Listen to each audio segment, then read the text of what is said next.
نہیں پڑھے ہی نہیں. نبی علیہ السلام فرمائے پڑھو اڑ اڑ کے چاہے تو آپ کو پڑھنا پوے.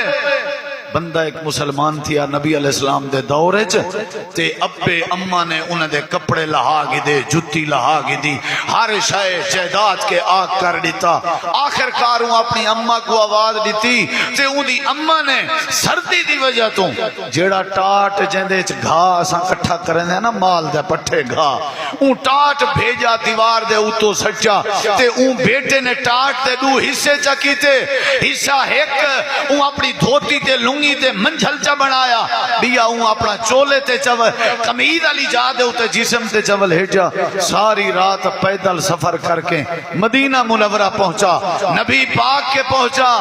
آپ نے فرمایا کون ہے؟ اون کہ میرا نام ہے عبدالعزا میں عبدالعزا ہاں دین قبول کیتے میں تے اے میری حالت ہے.